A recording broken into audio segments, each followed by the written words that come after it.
scarlet and white. We'll see. Peace.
In the beginning was the Word, and the Word became God.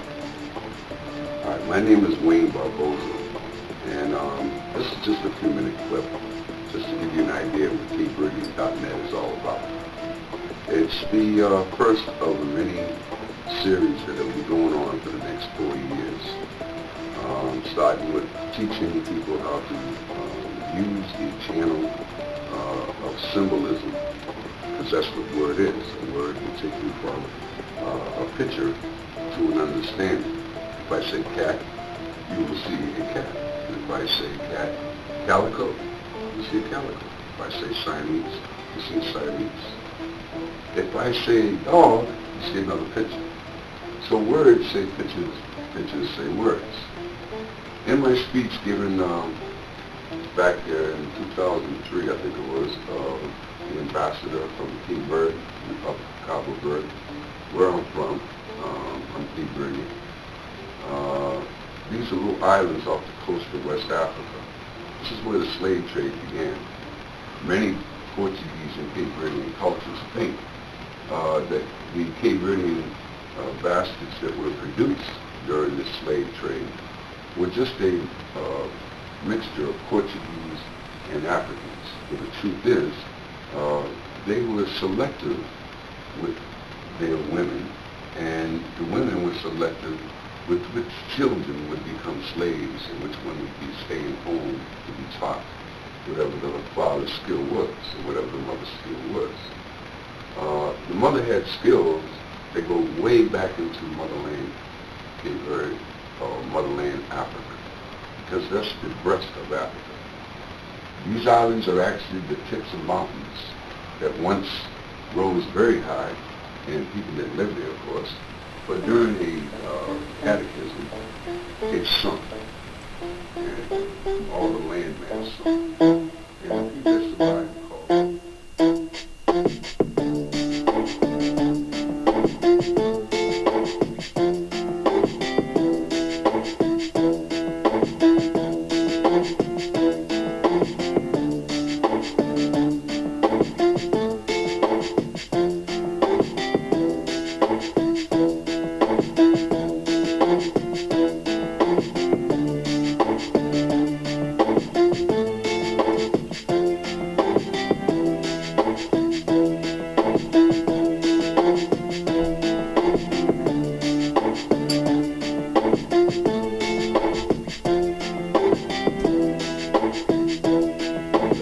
This map was already in the beginning of the 16th century showing part of Europe, of Spain, Portugal, part of Western Africa, and also part of South America. We do not know until now who was able to make such a perfect map already centuries ago, and on the rest of the Piri Reis map, which we do not show on this picture, you can also see the Antarctic without ice. In 1956, researchers found out that the Earth under the ice mass at the Antarctic is exactly like the Piri Reis map was showing. So this Piri Reis map should be at least older than 10 to 12,000 years. But the next question would be, who was able to make such a wonderful world map? On the left side, on top, you see Atlantis, done by Athanasius Waldseemüller, and the map is the other way round. He did it the other way round, and you can see the continent between Europe, Africa, and also America. And you can see on the left side down different sides of a huge stone world map. This stone world map was found in 1984 while gold digging in Ecuador in an underground tunnel system with other 350 artifacts which do not really fit any known and existing South American pre-Columbian culture. On this stone map is a natural quartz line, a white one, and this is the front side of the world stone map, and you can see approximately in the Near East, close to Saudi Arabia, you can see an inlay as an eye. And from this eye to the right and to the left is a natural quartz line going on the right side over India, Thailand, and also there's a long island on the right side, which Professor Kimura's research gave him the statement that from the northeast Japanese island until far down after Taiwan, once there existed a huge continent. But then this world map must be older than at least 10 to 12,000 years. And here's the back side, and you can see on the right side coming the quartz line passing in the Atlantic, a continent, Atlantis, which in our days does not exist anymore. Then the white line is crossing part of South America, and here you have a close-up, and you can exactly see the Bay of Guayaquil, an inlay going up to north and a round inlay showing exactly the place where there were found those artifacts, and there is also the best quality water worldwide existing. One other very interesting artifact found on the same place in Ecuador is the so-called pyramid with the eye. The eye is an inlay, the stone is gray and white, and you have 13 steps, and it looks exactly like the pyramid with a shining eye on the $1. If you put this pyramid under black light, the eye is shining very strongly, and it looks really like an eye, but not real like a human eye. Here you have a close-up of the eye, and you can see the colors of the inlay. On the bottom of this pyramid, you have the inlay in little gold plates showing the Orion star constellation, and you have unknown writing. The translation of Professor Kurt Schildmann, who was the president of the German Linguistic Association, and he was perfect in more than 40 languages.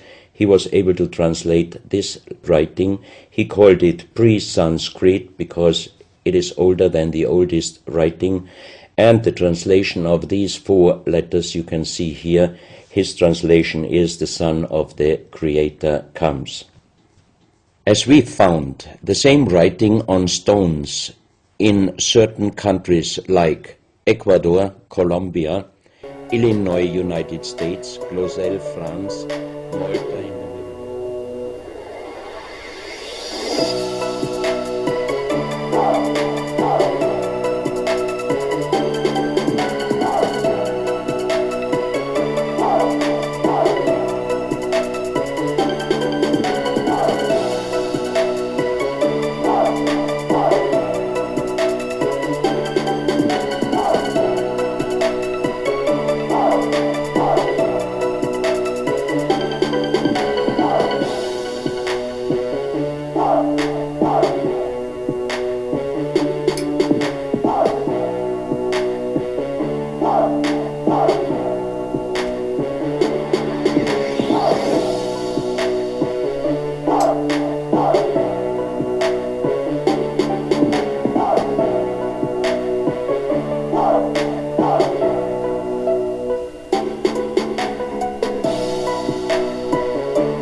really settled Cabo Verde hundreds of years before the Portuguese and the Spanish got there.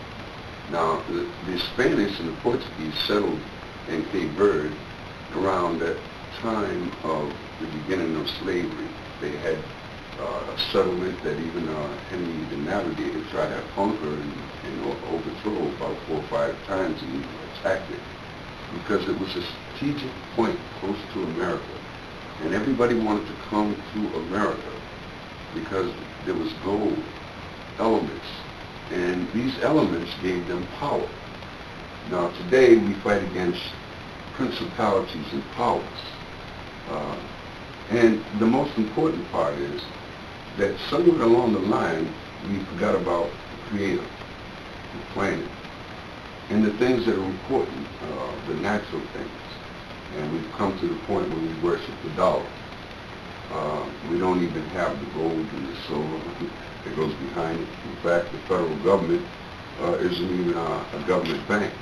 It's a private bank.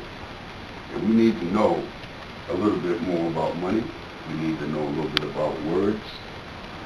We need to understand that we're slaves. If we don't know, then we're ignorant. And ignorant is an opportunity for anybody to be enslaved by another people. Now, I've come to an understanding after 61 years, and after 13 children, and grandchildren, and great-grandchildren, that I'll never stop being a soldier and warring against this hypocrisy that we now live in, because I know what it is to be free. Unlike most people, Cape Verdeans, even though they have the color of brown skin, and white skin, and black skin, they have all the colors, they kept their culture and history alive. They were never enslaved. They were actually children. They came over from these little tiny islands, but they kept their culture. And there's no flag. They have the same flag as the Ethiopian. Now, Ethiopia is the oldest civilization in the world. And that's where we'll have to go. Yeah, Planet Theater is the way to go. Join us today. We love freedom. You visit planetcedar.com. www.planetcedar.com. Thank you.